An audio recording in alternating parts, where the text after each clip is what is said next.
एक दिन शाम का समय, प्रदोष का दिन,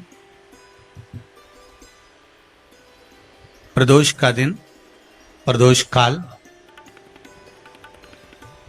शाम का समय, भगवान देव अधिदेव महादेव मां जगतजननी पार्वती जी के साथ में भ्रमण करने। देखिए,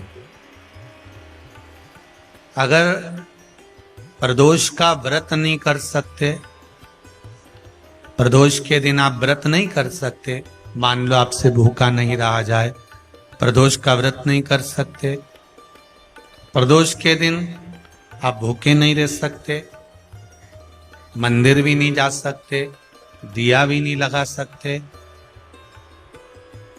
तो शिव महापुराण की कथा कहती है कि प्रदोष के दिन, प्रदोष काल में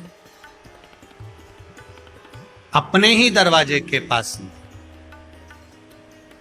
देवाधिदेव महादेव का स्मरण कर कर लक्ष्मी की वृद्धि के लिए,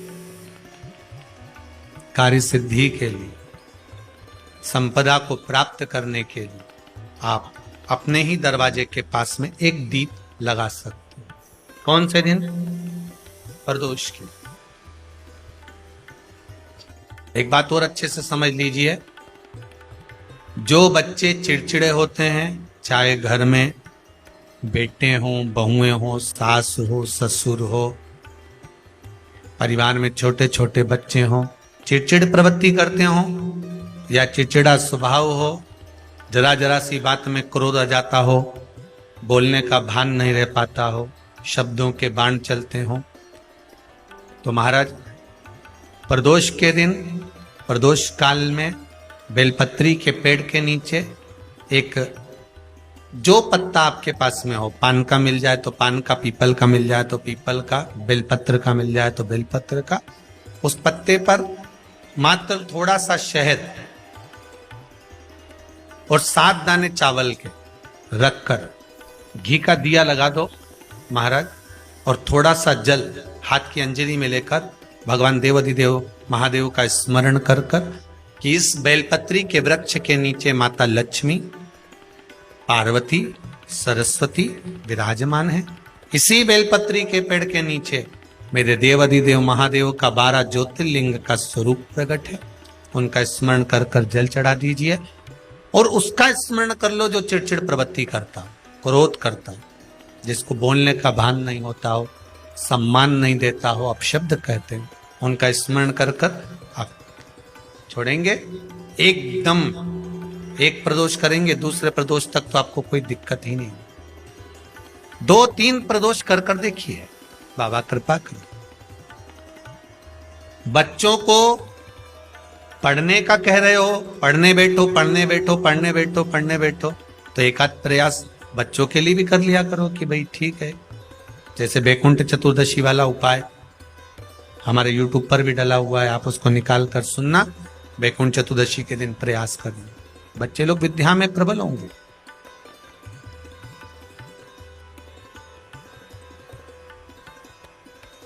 शिव उपासना का जो फल है वह 1000। पहले भी कथा में काज फिर कहते हैं, शिव मंदिर में जल बाद में चढ़ाना, शंकर के मंदिर में जाकर पंचामृत स्नान बाद में कराना, शंकर जी के मंदिर में जाकर पूजन बाद में करना, पहले थाली एक और रखकर शिव मंदिर में झाड़ू, पोछा या जो बेलपत्री, निर्माल्य जो भी रखा हो, उतरा हुआ सामान, उसको भरकर कहीं एक और जहां मंदिर वाले रखते हो वहां ले जाकर रख दो। झाड़ू पोछा एक बार जरूर। पूजन करने से पहले सबसे पहले सफाई का ध्यान रखो और एक विश्वास रखना, आप मंदिर की सफाई नहीं कर रहे हो। फिर निवेदन करूंगा, आप मंदिर की झाड़ू नहीं लगा रहे हो, आप मंदिर की सफाई नहीं कर रहे हो, आप मंदिर में पोछा नहीं लगा रहे हो। जितना हाथ आप मंदिर में फेर रहे हो सफाई के लिए, उतना आपके जीवन में जितना दुख है, जितनी तकलीफ है, जितना कष्ट है, जितनी बीमारी है, उस पर हाथ फेर रहे हो। मंदिर में नहीं फेर रहे हो, नहीं तो सारी दुनिया में जितने मंदिर हैं, सारे मंदिरों में ट्रस्टियों ने कुछ ना कुछ लगा के रखा है। स्वीपर आता है, साफ करके जाता है, ये आएगा सफाई कर जाएगा। पंडित जी होंगे तो बुआरी लगा देंगे, पंडित जी होंगे सफाई कर देंगे। उन्होंने तो पंडित जी को बोल के रखा है कि साफ कर दो, पंडित जी करते भी हैं। पर पहला फर्ज आपका है कि आप मंदिर में आए हो तो पहले आप सफाई करो। क्यों? क्योंकि हम उसका द्वार साफ रखें। आज के समय में तो एक नियम हो गया साहब कि मंदिर में जाते हो तो मंदिर के दरवाजे पर चप्पल उतार के जाते हो, नहीं तो शास्त्र रीति तो ये कहती है कि मंदिर में भगवान सामने बैठा है तो उसके सामने चप्पल भी नहीं उतरना चाहिए। तो कई लोग कहते हैं मंदिर के अंदर थोड़ी ना उतार, हम तो जीने से भी बाहर, एकदम गेट के बाहर वहां उतार, पर सामने तो है ना, सम्मुख में तो है। तुम्हारे यहां अगर 4 लोग दिवाली मिलने आते हैं ना तो तुमने चप्पल रखने का भी स्टैंड बनाकर रखा है। साइड में उतारिए, दहली पर मत उतार दो, थोड़ा साइड में उतारो। सामने से सब आते जाते रहते हैं, सामने उतारो, सम्मुख में क्यों उतार रहे हो?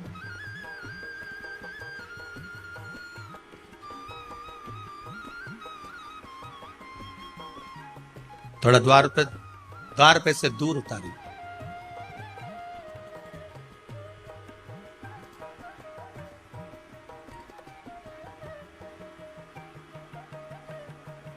अभी तो कुबेरेश्वर धाम में काम चल रहा है।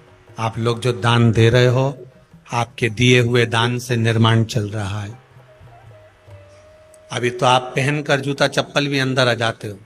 भले दूसरे मंदिरों में चप्पल पहनकर हमने देखा है, आधिकाधिक मंदिरों में, ब्रजभूमि पर भी बहुत मंदिरों में लोग अंदर जूता पहनकर चले जाते हैं, पर जब तक बाबा नहीं बैठा तब तक तो आप पहनकर आ रहे हो। जिस दिन बाबा कुबेरेश्वर धाम में आकर बैठ गया, उसके बाद वो दोनों गेट पर चप्पल बाहर ही रहे। आओ आप, कंकर से शंकर, शंकर जब शरीर से लगेगा तब सुख भोगोगे, आनंद भोगोगे, सुख की प्राप्ति। अपने द्वार पर भी कितना सुंदर लिखा है भविष्य पुराण के अंतर्गत, और विष्णु पुराण में भृगु बाबा का चरण का चिन्ह भगवान विष्णु की छाती पर रहा। भगवान विष्णु की छाती पर भृगु बाबा के चरण का चिन्ह रहा।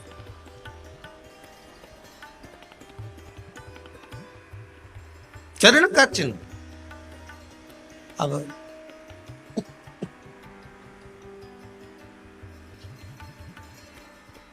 भविष्य पुराण में लिखा है कि अगर हम मंदिर के द्वार पर, घर के चौखट के एकदम सामने चप्पल उतार देते हैं 7 बार दिन भर में से, कितनी बार? 7 बार। विष्णु पुराण कहती है ऐसा कोई दिन नहीं होता जिस दिन दरवाजे पर 7 बार लक्ष्मी आकर खड़ी नहीं होती हो। कल एक कथा कही थी आपको कि प्रत्येक मनुष्य के भाग्य में सुख लिखा है, केवल मंथन करना। भविष्य पुराण कहती है 7 बार लक्ष्मी प्रत्येक मनुष्य के दरवाजे पर जाकर खड़ी होती है, पर द्वार पर चप्पल पड़ी होने के कारणवश वो लौट कर चली जाती है। बहुत ध्यान दीजिएगा हमारे, थोड़ा सा आपको बुरा लगेगा लग जाए, पर शिव पुराण है, जीवन संवार देगी तो अच्छी बात है, जीवन संवार दे तो अच्छी बात है। मंदिर के द्वार पर हम जब चप्पल छोड़ते हैं,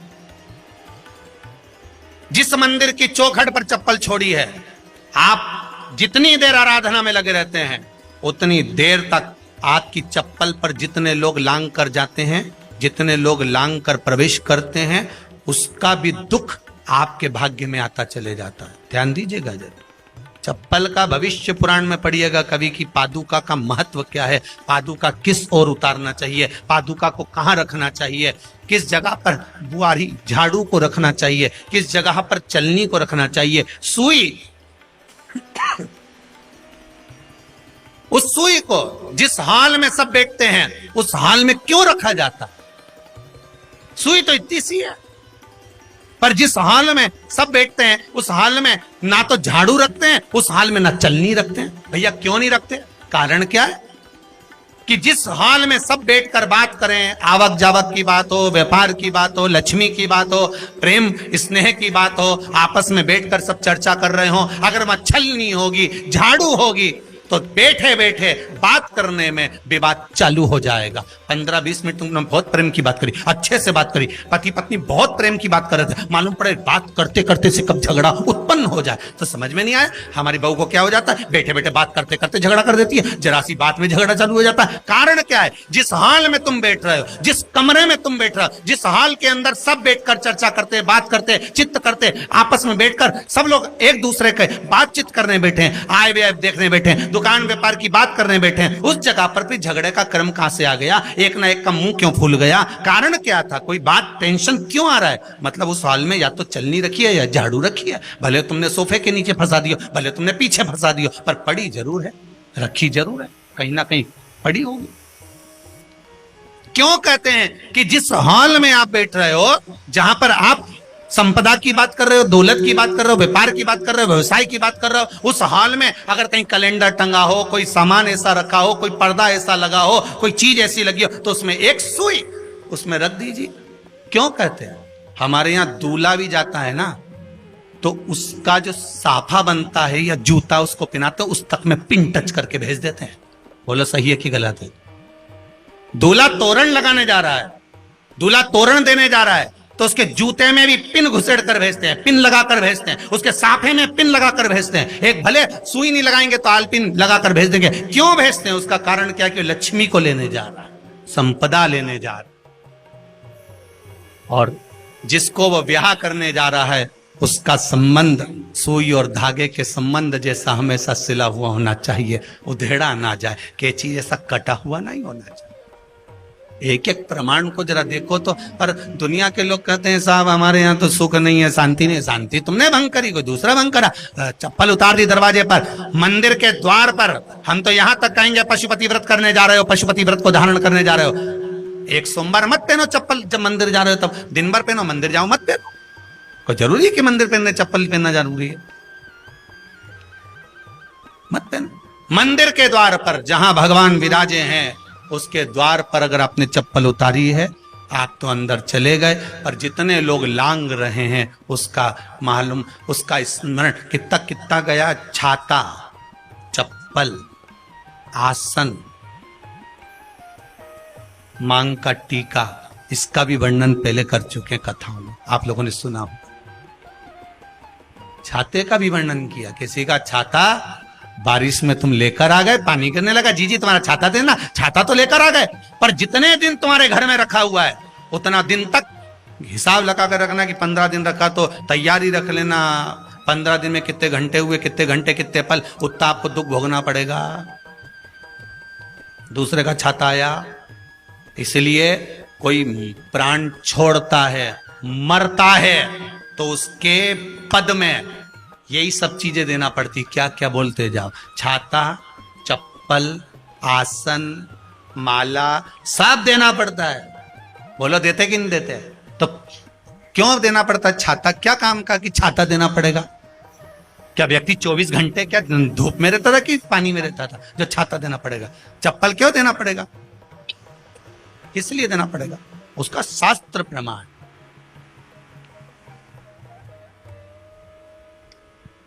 जरा सा राजा परीक्षित ने जरासंध के मुकुट को सिर पे पहन लिया था और बुद्धि बदल गई थी। समीक बाबा के गले में मरा हुआ सर्प डाल दिया था। सही है कि गलत है? केवल मांग का टीका अर्थात सिर पर मुकुट बदला और काम हो गया। बहुत ध्यान देना पड़ता है महाराज, बहुत ध्यान दो।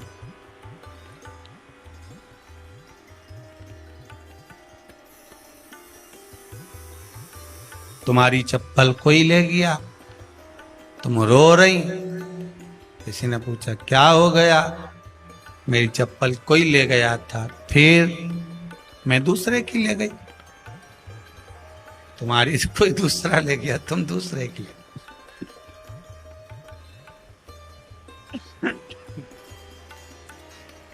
नहीं भाई,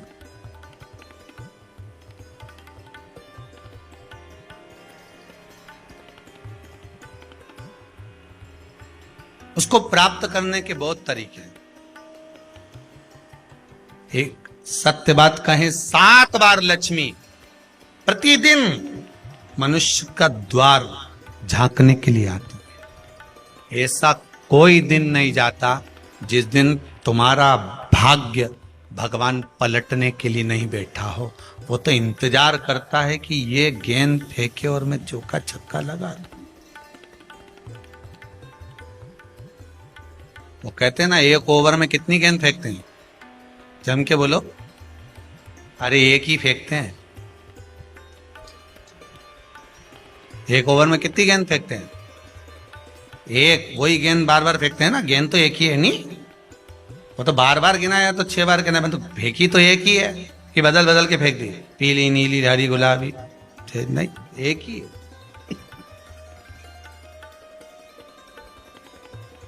बदल बदल कर आया, गेंद 1 ही थी, फिर फेंका कि ये तो वाइट निकल गई, फिर फेंकी, गेंद वही है, गिनती में 6 जा रही है। 1 साल निकल गया, 1 दिन निकल गया, फिर गेंद फेंकी। अरे साहब 1 भी रन नहीं बना, फिर फेंकी, अभी भी नहीं बना, फिर फेंकी तो के बाउंड्री तक तो पहुंच गई है। अब की बार जो फेंकी तो के ऊपर से निकल गई, सीधे 6 पे पहुंच गई। भगवान भी ये कहता है, 1 ही गेंद है, 6 बार फेंकी है। शास्त्र कहता है 7 बार दरवाजे पर लक्ष्मी आती है, मौका देखती है कि कब मौका मिले मैं इसके घर में प्रवेश कर जाऊं। पर कभी कभी ये निंदा करती दिखती है, कभी बहू की चुगली करती दिखती है, कभी टीवी में मन लगाए दिखती है, कभी सुई धागा लेके बैठी मिलती है, कभी झाड़ू लगाती फिरती है, कभी दरवाजे पे चप्पल खुली मिल जाती है, कभी कुछ मिल जाता है। मैं बार बार आती हूँ, अब नहीं माने तो मैं कहीं करूं, मेरे को तो जाना पड़ेगा। मेरे को तो जो नियम है, सर्विस करने वाला, नौकरी करने वाला तो टाइम पे आएगा। तुम भले कंप्यूटर चलवाओ, चाहे मोबाइल उड़वाओ, चाहे तुम लिखा पढ़ी करवाओ, बोलो सही है गलत है, उसको तो करना है। बोलो साहब क्या करना पड़ेगा? लग जाओ कंप्यूटर पे, लग जाओ, उठाओ मोबाइल, ये तो उसको तो करना है। वो तो टाइम पे पहुंच गया 9 बजे। लक्ष्मी जी भी टाइम पे आती है। आई दरवाजे पे क्या देखा उसने कि ऐसा है। कई की तो आदत पड़ी, रोटी घर में बना हुआ सारा दाल चावल सब्जी वब्जी जो बच गई उठा के मैं दरवाजे के पास में रख के आ गई। लक्ष्मी जी सोचे बताओ, ऐसा तो पहले से रख, अंदर चली गई और ऐसा खिला दिया तो मैं तो नहीं जाऊं। लक्ष्मी जी वापिस चलती। कई लोगों की आदत, आटा छना हुआ, ऊपर की जो चापड़ थी, उन्होंने कहा गाय खा के चली जाएगी, ओटला पे पटक के आ गई। लक्ष्मी जी इतने में आई कि चापड़ तो यहाँ पटक के चली गई, मैं काय को जाऊं, छलनी में से जा उधर, नहीं जाऊं। कितना कहा है महाराज, केवल 1 दिन का इंतजार रहता, दिवाली आए लक्ष्मी जी महाराज घर आएगी ने, लीप लिया ने, पोत लिया ने, मांडना भी मांड लिया, लक्ष्मी जी का पाँव भी मांड लिया ना, कमल का फूल भी मंगवा लिया, गेंदा की माला भी बुलवा ली, सारी गेंदा वेंदा की माला दरवाजे पे भी लगा दी, चौक मोक पूर के बेटी इंतजार में, लक्ष्मी जी आएगी, लक्ष्मी जी आएगी। लक्ष्मी जी बोली मैं तो रोज आऊं री जी, मैं तो रोज आऊं, पर कहीं करूं थारी बुद्धि काम नहीं करे, मैं कहीं करूं। फिर के लक्ष्मी मैया अब की बार आ गई तो जाजे मती रही, बड़ी तकलीफ में हूं।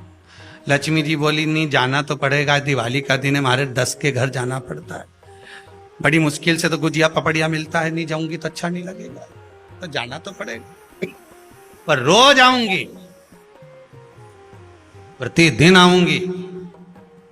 तू अगर मुझे रोक सकती है और अपने घर में बुला सकती है तो बुला ले, और आऊंगी मैं प्रतिदिन और जाऊंगी भी मैं प्रतिदिन। लक्ष्मी आती भी खूब है और जाती भी खूब है, एक जगह टिकती कभी नहीं है। बस उसको बुलाने का तरीका होना चाहिए। रोज भगवान चाहता है कि तेरा दिन फिर जाए। कथाओं में भी आप लोग बोलती हो, आंवला नवमी वगैरह की बोलना, जैसे ही का दिन फिर या, ऐसी बोलती हो ना कथा, कहानी सुनती हो जब, कैसे बोलते हो कहानी सुनने के समय पे, जैसे ही का दिन फिर यानी वैसा हमारा दिन फेर जे माता, ऐसा कर जे माता। तो माता जी बोले मैं तो रोज का दिन फेरूं तेरा, तो काहे के चिंता करे री कमला, काहे चिंता करे, मैं तो रोज का फेरू, तू सुधरे तो बिल्कुल तैयारी में। महादेव। अगर आपको हमारे चैनल अच्छा लगता हो, हमारी वीडियोस पसंद आती हो, तो हमारी और वीडियोस देखने के लिए प्लीज़ हमारे चैनल को लाइक एंड सब्सक्राइब करें। हर हर महादेव। श्री शिवाय नमस्तुभ्यम दोस्तों।